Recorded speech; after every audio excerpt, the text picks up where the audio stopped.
Girl, the real deal, Anita Gill. This is a case that I've been trying to reach and listen to and get into it, but I was so busy in other cases, so much like other cases, uh, controlled substances could have caused an effect in other relationship that involve other relationships can cause a person to react the way they do. Uh, I want to get into this young couple and the denial that some of the mothers are in when they come down to their kids. Mothers gonna take up for their sons and daughters. Okay, thanks for being here today on this holiday time. And hey, y'all had to hear something like this, but this is for teaching, educating, criticism, news reporting purposes, and my fair use disclaimer is inside of my description box. I want to talk about these two couples, these two young couples, uh, that what we talked about earlier, we always talking about Lacrosse player George Hugdley relationships. We always talking about relationships. Now these two young couples again, young couples, young individual. You got George Hughley here that was in love with Yeardley. Okay, Yeardley was a lacrosse. Her junior, I think she was in her junior year, close to graduating at University of Virginia, just as well as uh, Hughley as a lacrosse player. They was awesome. I mean, you talking about can play good and everything, but there was some jealousy in here when we spoke about that this morning. Okay. I'm gonna let y'all listen to this so y'all, just in case you don't know about this case, but we're gonna react. Okay. Okay. Excuse me. Okay, girl, hold on, y'all. This morning, his mother is speaking. Now we're gonna listen to the mother. The mother. This is George's mother. This is the guy, the young man mother, who's going to speak on her behalf for her son. Now you're talking about a money family, okay? And sometimes we need to put our money mind down and thinking about the victim, who was really the victim in this, even if it is my son or not. But mother's gonna take up for their kids, okay? Family. It was a shocking crime. Weeks from graduation, UVA lacrosse player Yeardley Love found face down in a pool of blood in her apartment. Dead, a jury found at the hands of her drunken former boyfriend George Hughley, guilty of second-degree murder and sentenced to 23 years in prison. No chance for parole. His mother, Marta, who made only a brief statement after trial, is this morning breaking her silence. Why are you speaking out now? Well, Janet, I never spoke initially out of respect for the Love family. Then secondly, because I believed our criminal justice system works. Okay, let's take it back. Let's take it back. Let's talk about what her son did. Her son is not the victim here. Her son is not the victim. He's the suspect here. Yarley is the victim here. Now, controlled substances. Alcohol is a drug. Alcohol is a drug.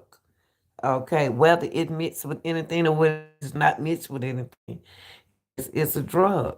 And Yearly was at her home, and whatever they was going through, he was intoxicated. He was very intoxicated, and went over to her house, broke into her house, and grabbed her around the neck and choked the guy, and did some more stuff to her, on because she went on with her life. Okay, but I'm gonna let y'all. I just want to start from this part. I want y'all to hear what was his problem when he went enraged. Let's look at it again. This morning, a case that made worldwide headlines, the 2010 killing of University of Virginia lacrosse player Yeardley Love. A jury convicted her former boyfriend and fellow lacrosse player George Hugdley, and this morning his mother is speaking out for the first time and sharing the first pictures of his life behind bars. Here's NBC's Janet Shamlian. It was a shocking crime. Weeks from graduation, UVA lacrosse player Yeardley Love. So she wasn't a junior. It was weeks before graduation. I apologize. Weeks before graduation. So she was a senior. Found face down in a pool of blood in her apartment. Dead, a jury found at the hands of her drunken former boyfriend George Hugdley, guilty of second-degree murder and sentenced to 23 years in prison. No chance for parole. His mother, Marta, who made only a brief statement after trial, is this morning breaking her silence. Why are you speaking out now? Well, Janet, I would never spoke initially out of respect for the Love family. And secondly, because I believed our criminal justice system works, and the criminal justice system gets it right, but it doesn't always get it right. Marta Murphy says her son should have been convicted of the lesser charge of involuntary manslaughter, calling it a drunken accident. The jury heard evidence that Hugdley kicked down Love's door, and Hugdley admitted to grabbing Love by the neck, but said he did not choke her. Murphy says Love's injuries came from the two falling off the bed. Really? Come on, Mom. Come on, Mother. Mom's defending her son. Mom said that they fell off the bed and she died. Come on, y'all. Fall out the bed. I need somebody to fall out the bed. Fall out the bed right now. Okay. Absolutely no intent to hurt Yeardley. Yeardley was his best friend. She points to comments the prosecutors made after trial to NBC 29 in Charlottesville. There's nothing in the evidence that suggests to me he entered with the specific intent of taking her life. Does it still permeate all day? It's right all the time. It doesn't leave you. This kind of and I know I can imagine her sharing love. It's even more so. These photos she provided to Today are the first of Hugdley since he was imprisoned 4 years ago. What is his living situation like? He has a roommate, and they're in a pod of about 40 or 50 gentlemen. He plays cards, he studies, he has a job, so he wipes the tables down in the common area. George, she says, is finishing his college degree through a University of Ohio correctional program. Family members take turns visiting. Meanwhile, Yeardley Love's family has filed a $30 million wrongful death suit against Hugh. His attorney, Matt Green, says the civil trial is a second chance to set the record straight. There's no disadvantage to anyone, truth coming out, if the people don't understand what actually happened. And this is an opportunity to do exactly that. The Loves declined to be interviewed for this story, but when asked if Hugdley meant to kill her daughter 1 year after the verdict, Sharon Love told NBC 29 in Charlottesville, I know he did kill her. I know he did. I can't imagine anybody that could even... Well, I want y'all to know that I'm going to show y'all a video. That's why I'm showing this first. That Hughley George allegedly admits that he killed Yeardley. I have a video that I'm going to show y'all. Okay? And they signed him his rights. He even admitted. Okay? But this is Yeardley mom. do anything harmful to Yeardley. So I just don't know what was in his head. The case shed light on domestic abuse on college campuses where alcohol use and emotions can run high. That's right. After Yeardley's death, Sharon Love started the One Love Foundation in her daughter's honor to help fight that culture of abuse. George Hughley will be in his 40s when he's released. His mother knows there's no such looking forward for the family of Yeardley Love. People are going to look at this and say, how can I feel compassion for this mother or for her son? Because there is a life that is gone, and that family is in a kind of hell that you will never know. I know And that's true. You'll have your son. Your son will be out when he's 40. But they won't have their daughter anymore. that there's nothing compares to what they are suffering. I only have sorrow and pain for them. I can't, I don't have words to describe. And you know what? George have a sweet mother. I'm just gonna say, I know he's the suspect, but it's bad when the mothers are so sweet. This lady here is so kind and so sweet, and it's not her fault what her son did. I'm not about to sit here and talk about her. I don't have nothing negative to say about this mother. She's a beautiful mother, and she's nice, and her son did wrong. The loss of her life. And I'm so sad and sorry that Yeardley's gone. A mother's heartbreak for two lost futures. For today, Janet Shamley and NBC News. Okay, now I'm gonna take y'all to a video where here we go. George admitting what he did. Okay, George admit his wrongdoing. Okay, he even called his drama people do. It's time for him to come in here and tell the truth what he did. Okay, don't forget two kids with beautiful mothers. Okay, let's listen to this. Your first name is George? Yes. Right away, you notice that George is oblivious to the gravity of his situation, and it would be very safe to assume that he at this moment is unaware that Yeardley has died. He seems to believe that he's in as much trouble as he would be sitting in a principal's office. Perhaps forget. So right now, George mentally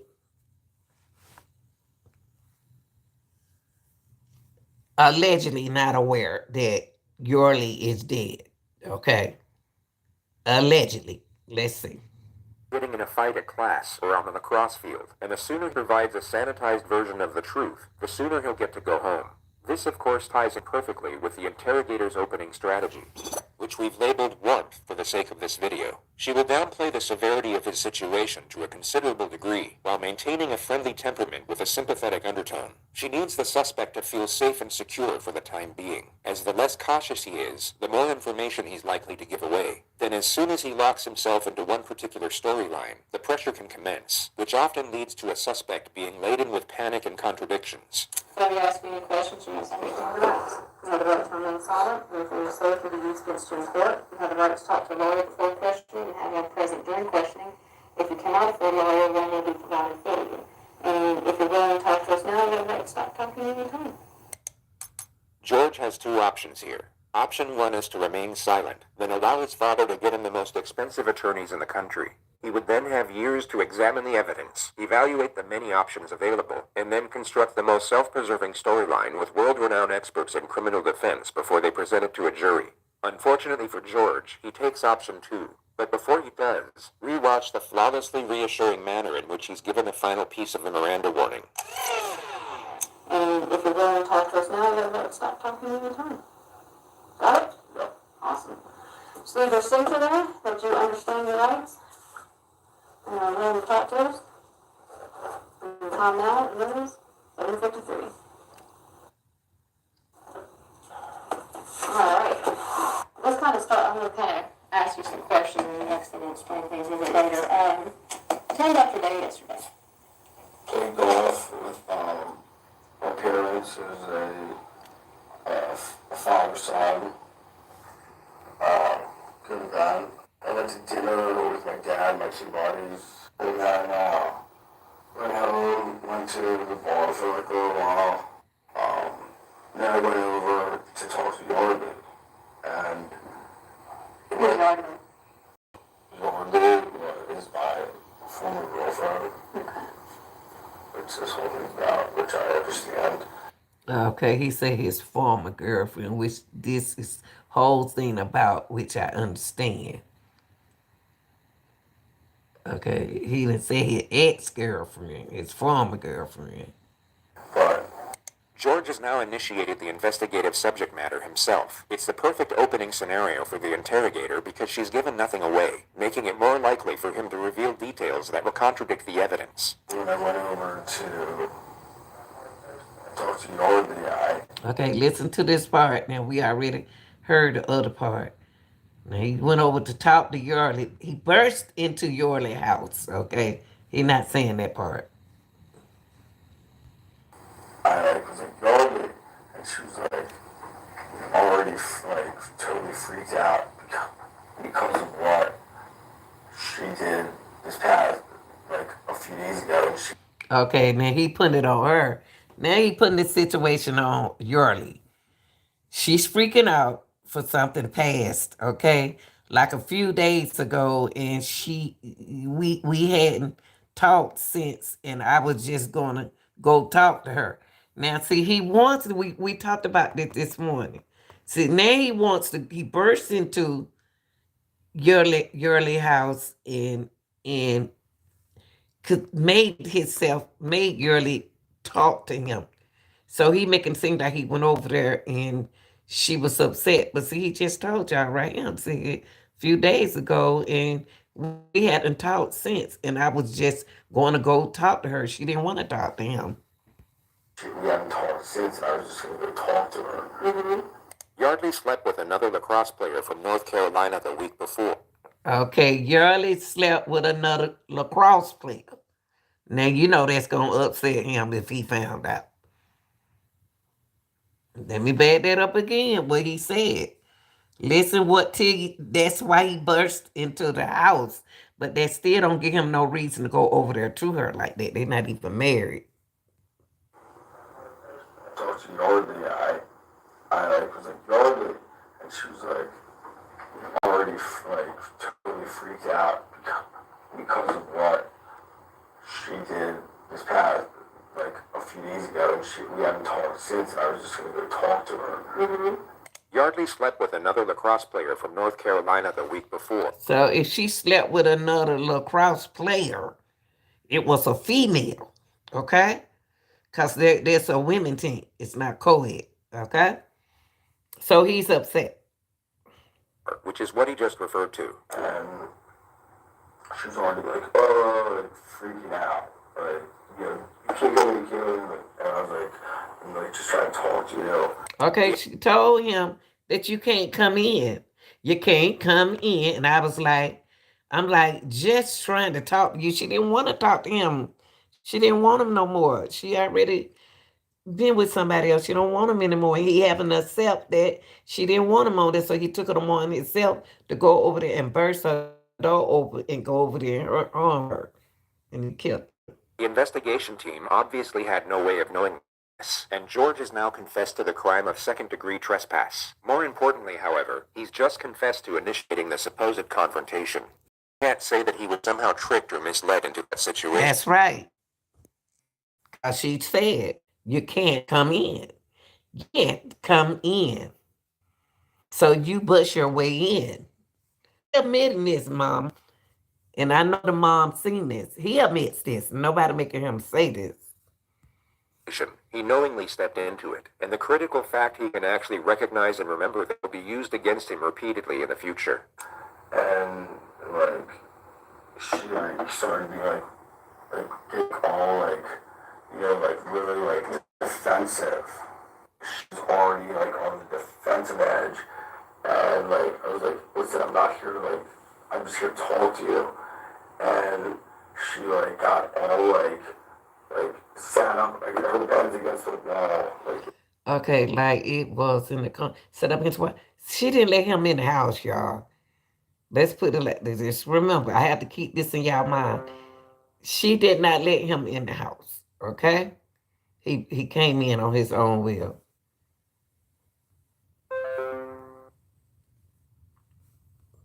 if it was in this corner, she was like up against the wall, and I was like we were sitting there talking. Hold on, y'all. And like, Hold on for a second. like I'm sorry about that. Hold on. It says, hold on, y'all. Let me move this out the way.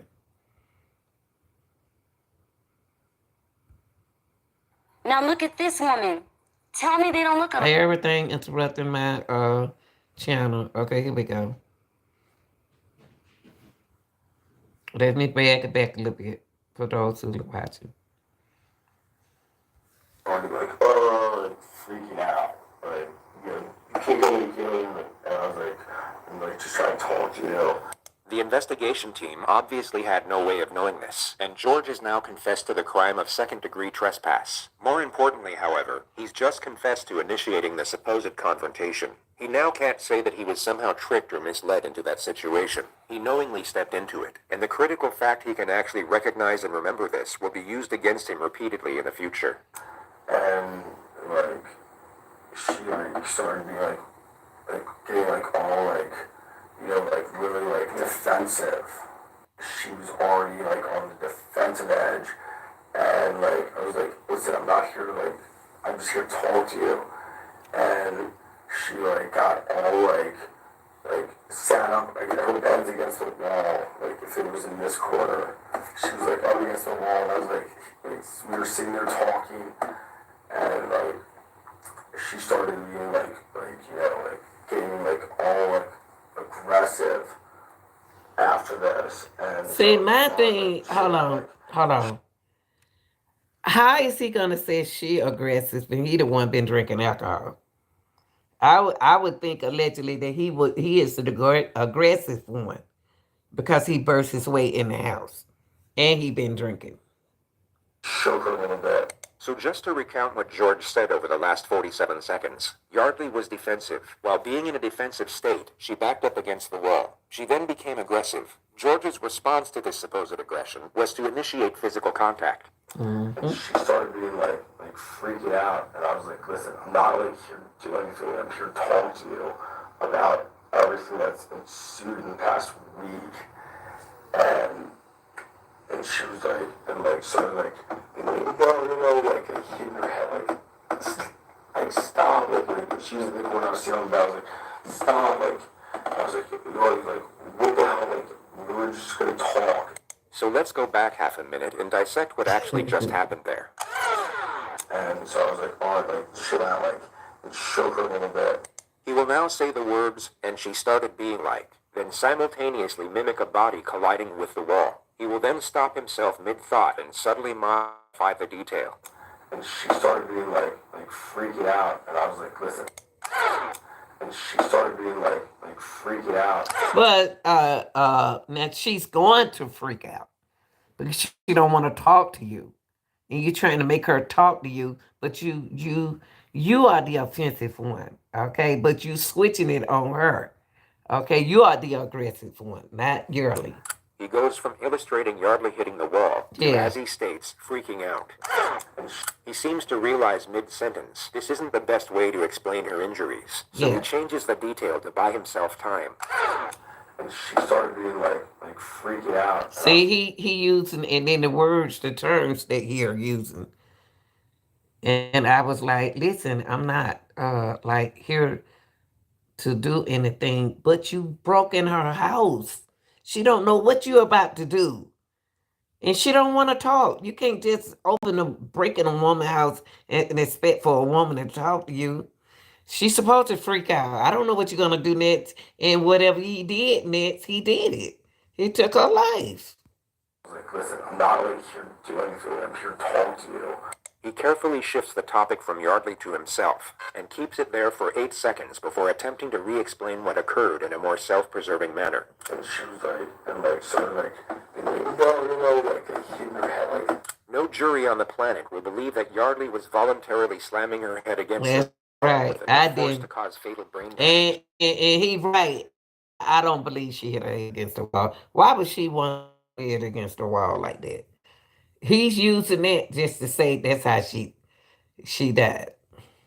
All George has done here is give away the fact that he knows Yeardley has sustained some type of head injury and now lied on record about how it was inflicted. I was like, what the hell, like, we were just gonna talk, and like, it not at all like. And he spent a whole lot of time in this video saying, talk, talk. We're going to talk, talk, talk. You want to talk to her, you could have called on phone because she didn't answer the phone. You thought she had company. When you went over there, she don't have company and she don't want to talk to you. So you want to use the word talk, talk, talk. That's the only reason why I came over here. That's the only reason why I broke in here, just to talk. No, that's not a good reason, you, George. Conversation because that's like she was already like freaking out. She was already like freaking out because you broke in her house. Now he's putting the blame on her. Seeing me, just even seeing me there. Okay. What happened next? Next, like she just kept hitting her head against the wall when she was sitting on the bed. And I was like, and I grabbed her and I shook her. I was like, stop, like we need to, like, and looked at her. I was like, And he didn't have no business putting his hand on her, period. If he didn't put her hand on it, she wouldn't be in her head. Why is she just going to stand there and hit her head against the wall? Come on, y'all. Turn the tables around. You just standing up, hitting your head against the wall. And then he told me, we need to, like, and look at her. I was like, we need to, like, talk about it. He keep using the word talk. She didn't want to talk to him. we need to like talk about this. Like, I mean, I was all over all of the stuff, but like, I never struck her. I never like hit her. Number one, you shouldn't have touched her. You shouldn't have grabbed her. You shouldn't have hold her. You held her against her will. In the face or anything. I was just like, when you talking, she was so like, she was so. She don't want to talk. And I knew it was the word. Like, you know, like fly a fish out of the water. Like, I see like all this, and I was like, listen, like, I'm not here to like with you or like do anything. Like, here to talk to you, and like, and she was like, no, you have to leave, you have to leave, you have to leave, you have to leave, you have to leave, you have to leave, like all this stuff. And I was like, all right, like, fine, like, but like, I want to talk to you after all this. So she asking you to leave, leave, and you decided to stay. You should have left. And like, I was like a little bit persistent because of the situation. You know, my former girlfriend who we sold out last week, you know, and I was like, all right, like, well, so we were talking over there, and I mean, somehow we ended up, somehow I was resting her on the floor, and I was just like, stop, I just like. Okay, now there they go. They wrestling on the floor. He don't want to leave. She asked him to leave. She asked him to leave to the left. Because he already done broken her house. Now he wrestling. He grabbed her arm. Okay? And then he said she hit her head on the wall. No, she trying to get away from you. Okay, now you wrestling with her. You saying this, you saying that you wrestled with her on the floor. And I was like, stop. I just want to talk. But you can't make a man or a male or a female talk to you when they don't want to talk. You being the aggressive one right here at the moment. And I was holding her. I was holding her. I was a little See? bit persistent. I was wrestling her on the floor. Yeah. All further evidence that designates George as the aggressor. He's completely shut down his ability to argue any sort of self-defense claim. And then the conversation, I could tell, was just like, it was not going anywhere, and nothing was happening. And It wasn't the argument, y'all. It wasn't. Let me let the commercial go back. The argument wasn't gonna go nowhere, no way, because she don't want to talk to him. So that the main thing, the purpose is, she don't want to talk to you. How you gonna make somebody talk to you? They don't want to talk to you. How are you gonna let someone talk to you and they don't want to talk to you? Who are you? she like went back to bed, and I left. So you mean to tell me that y'all wrestle on the floor? Y'all tussle on the floor, y'all were wrestling, and you hit her, and you grabbed her and everything, and then you say she went back home? She was at home. Went back home. Phase 1 is now complete. The suspect has unknowingly locked himself into a storyline that will put him away for a very long time. Yeah. The risk of him shutting down or requesting a... So the interrogator will now increase the pressure. She will confront to Oak before, and the ideal scenario is to cause panic so that he backpedals on previous statements and contradicts himself. All right, so you go over there, knock on the door. The front door's open. The room door's closed. I knock, the elevator, she covered me, opened the door, and went in. Went in where? To her room. All right, straight to the bedroom. Straight to her bedroom. Yeah, I mean, How'd you get through the door? her door was the front door. Her door. She asked him how did he get through the See, he ain't being honest. He burst the door open, y'all. And then he went straight to her bedroom. He trying to make it like she opened the door and then he just went into the bedroom. No, see, he confused now. Actually, my mom. Yeah. Actually, yeah. Just be honest. Well, yeah, He said, George messed up. George said, now he changed and said the door was unlocked. That girl ain't in no bed with no door unlocked. because I think for a whole, You punched a hole through the door. pretty sure. Yeah. What was that? Yeah. Once I was in her room, she was very already done. Everyone's home. She's up. And she was very very on edge. I don't want to talk with. I don't want to talk with. I was listen, you called last week was outrageous. I just want to talk to you. What question? A very unusual time to interrupt a suspect in such a contentious manner. He was giving away self-incriminating information Yep. that could be used to establish a motive. He was doing exactly what the lead investigator wanted. But Detective Ed has now stopped him in his tracks. It's a reckless maneuver at this point in the interrogation, which Detective Reeves is no doubt conveying at this moment through nonverbal communication. She now has to let the suspect respond as to not undermine their position. Because I want to talk to her. See? He punched the door at them because he wanted to talk to her. She don't want to talk to you. He punched the door, but he did say that at first. Detective will now bring him back through a reassuring tone and gently guide his train of thought back to his grievances with the victim. She pulls this off in 3 questions. Continue on. It's fine. Continue on. So you're talking to her. She doesn't want to talk to you. Not really. And we talked though. There was parts when we were talking, and then You know what you're talking about? about so many different things. Okay. Like Like, what? what she did last week. Went to Carolina. She went to Carolina and pulled up to Sunday when we were still trying to figure out things. He said she went to South Carolina. And I was over there to talk. I was this is outrageous because I was trying to make everything better, and then she was very defensive because she knew. Put everything on her, but she's the one that's at home. Like how upset I was because I told her through emails, he still putting it on Yeardley. Yeardley didn't want to talk to him no more because she already been with somebody else. And he haven't accepted.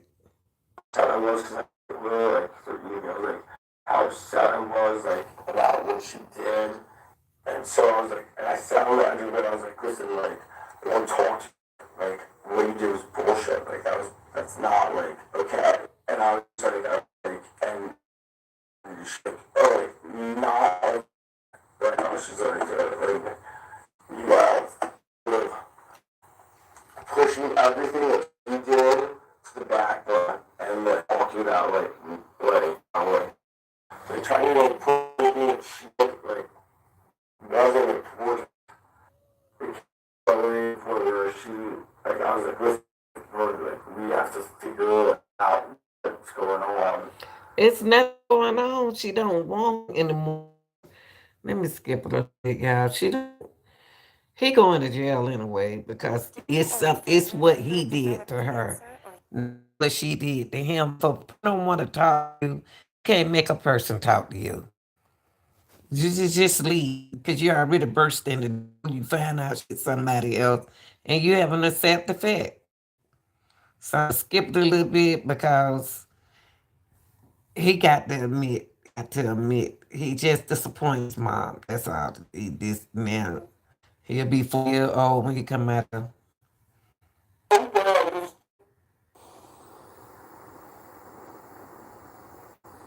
Hold up, I need to catch that The part. set is essential. Hold on, let's go him. I got this part. Okay. So when you tossed her back on the bed, in your mind, she was bleeding. Did you say she was bleeding out her nose, and you didn't feel like you needed to call rescue? No. After that, after banging her head, No, shaking her, and blood coming out of her nose and fluid, yeah. There was nothing about like, you missed anything? You missed anything? there's nothing about like going to get anything. Or going, I don't know how to be pure. George rambles about why there was no reason for taking the laptop for another 20 seconds, during which time Detective Reeves decides that enough information has been attained. Phase 2 is now complete, and the fate of Yardley is about to be revealed. These moments in interrogations are considered important for the purpose of gauging a suspect's response. It's believed that a sharp and sudden revelation can make it difficult to fabricate emotion. So in theory, this will cause a suspect to provide either a genuine response or a relatively obvious disingenuous response, which often comes in the pretense of shock or remorse. I mean, I guess that's where my logic is at, but which is. Well, I have to tell you, I think I already took the computer. In the midst of what would have been a flawlessly executed moment, Detective Ed jumps back into the laptop mystery. The suspect has essentially confessed to murder. This really wasn't the time for regurgitated conjecture over a petty misdemeanor, which Ed was clearly being advised of once again through nonverbal communication. Why is it? he's dead. Killed George.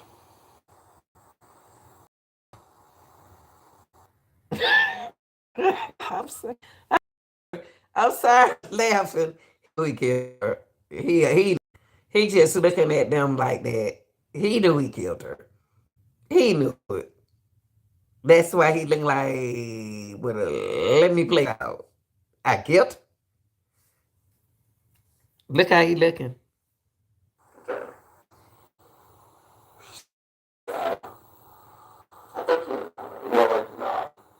See, she said, I think you knew that already. I just said that. He said, no, I did not. She did. You knew it. In our opinion, Ed is being truthful here, and we believe the interrogator feels the same way in this moment. She's dead. How the fuck is she dead? How the fuck is she dead? George appears to be going delayed thoughts. It's so forward and revelation that it's yet to begin. Once the shock settles, he refuses to accept it, and this denial appears to be a momentary coping mechanism by the reality of the situation. She's dead.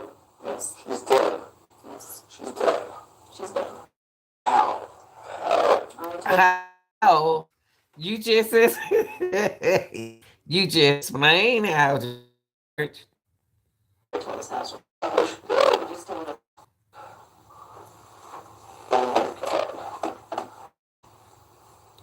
Now, I would say this. Josh regrets what he did. He regrets that whatever happened.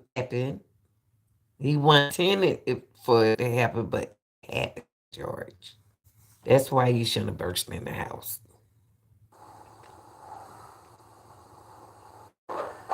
You went in there to talk with her, but it got out of control, right, George? The detectives will now further to keep him talking. Suspects can divulge information in these moments in a panicked attempt to save themselves, and in doing so can found a more credible storyline they haven't thought up yet. The alcohol got a hold of you. You kicked in her door. She started to fight with you. You punched her in the head and you cracked out that. You cracked her out that. You cracked her head in the window or in the, wall. She is. She's not. I BS. See, He knows he allegedly knows that she did. He's not accepting the fact that the alcohol took control of his mind. Right now, I'm serious.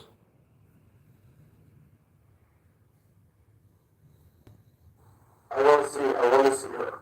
No, it's not that, George. She is dead. You were not here to dance with her. You're here because she's dead. The alcohol, I don't believe it. I don't believe it's true. Dude, I didn't. I don't believe that she's dead. I don't believe that she's dead. I don't believe that she's dead. Did you punch her? Did you hit her hard? There's no way she's dead. She's not dead. I did not. I never did anything. I didn't. Now he regretting that everything he said. Look how she looking. George, you just admit what you did. Y'all the only two was in the room, George. Y'all need to put y'all make sure y'all put y'all opinion down in the comment section. George admit what he did. He wasn't now he about to change the whole story around. He said he can't believe she dead because the alcohol was in your system. I do not. Let's calm down. I did not like hurt her like she's not dead. Just out of protocol, we're gonna do the finger for okay, put your hands behind your back. Okay. Relax. Tell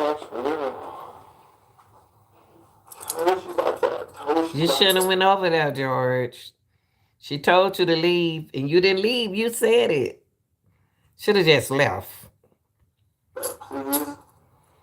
Please tell me she's not dead. Relax. Please, will you tell me she's You know what? I not wish dead? I could tell you that, George. 22-year-old. 22. And her life is done. I cannot do anything but that. She did, George. There's no way. I do not believe it. I do not believe it. She is. There's no way she could be that. But she is. Either the head trauma or asphyxiation. See, look, he knows she did. He said head trauma is because he admit in his situation, in his conversation that she was hitting her head on the wall. Now, that's not, that didn't do that to her. It was no asphyxiation. Okay. Oh my god, oh my god, oh my god, oh my god. What was she doing the last time you saw her? She's like standing up with it. She's standing up with it. She's standing up with it, looking at it. She's standing up looking at it. She's standing up looking at it.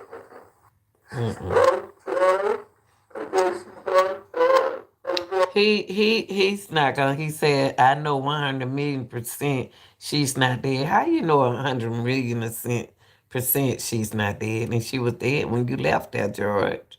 That's alcohol. That's alcohol took control of your body, and whatever else you had.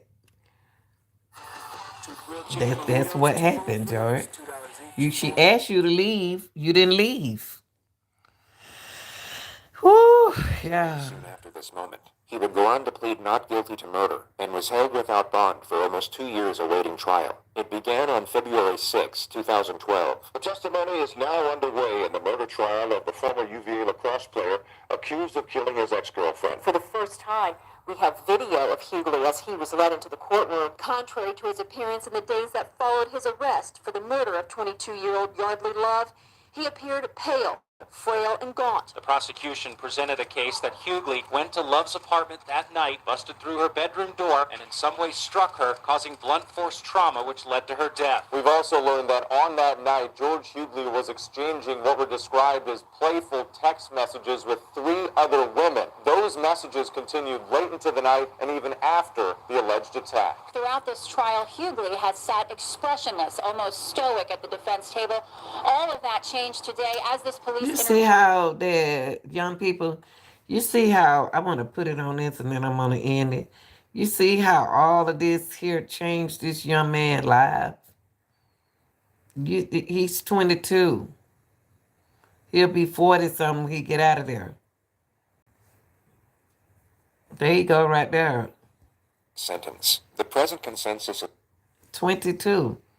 As the year go by, he 23, 24, 25, 26. His life, even though he finished college while he in there, but he still was an inmate.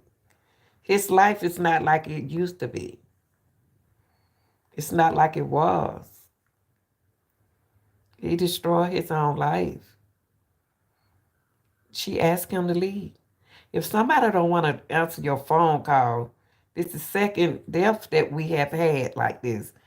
If they don't answer your phone call and your text, that don't call give you the reason to go over to where they are and approach them because you're enraged. I mean, you can't make a person be with you when they don't want to be with you. You can't make a person talk to you when they don't want to talk to you. Time's consumed. If they don't want to talk to you, then just let it go. Just let it go. Now his life messed up.